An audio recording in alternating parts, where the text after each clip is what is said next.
Coucou les amis! Aujourd'hui, je vais partager avec vous une astuce pour cuisiner les haricots blancs ou rouges tout en évitant d'avoir des gaz.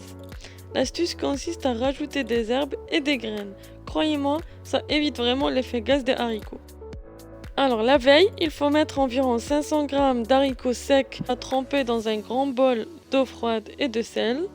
J'ai récupéré mes haricots le lendemain, je les mets dans la cocotte avec de l'eau. Vous voyez bien que la quantité d'eau dépasse largement les haricots.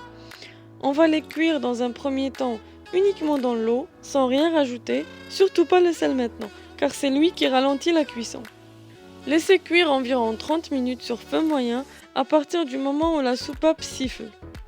On laisse de côté les haricots cuits et on entame la sauce. On a besoin de 200 g de viande. Bon, c'est optionnel, si on veut pas mettre de viande, on met pas. Un oignon, une tomate, une tête d'ail, persil, céleri, coriandre, tout ça haché. Une branche de basilic et un demi-citron à presser à la fin directement dans nos assiettes. On commence par faire revenir l'oignon, l'ail et la viande dans un peu d'huile. Une fois que l'oignon devient translucide, on rajoute la tomate et une cuillère à soupe de tomate concentrée.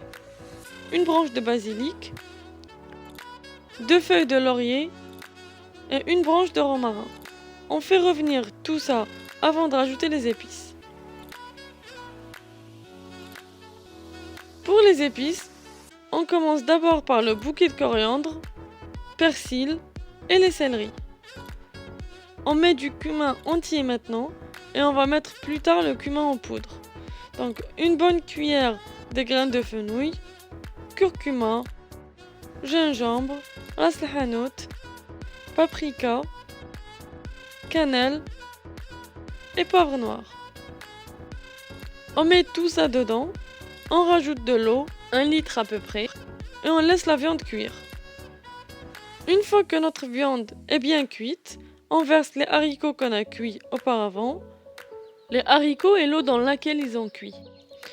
Donc là, tout est cuit, donc il suffit d'attendre que ça bouillit une fois et c'est bon. Ne pas oublier le cumin en poudre, c'est le moment de le rajouter. Et voilà, les haricots sont prêts. On peut les déguster avec de l'harissa, un filet d'huile d'olive, piment, un peu de citron et de la coriandre. On peut même rajouter au-dessus du cumin en poudre si vous le souhaitez. J'espère que cette recette vous a plu. N'hésitez pas à vous abonner pour plus de vidéos. À bientôt!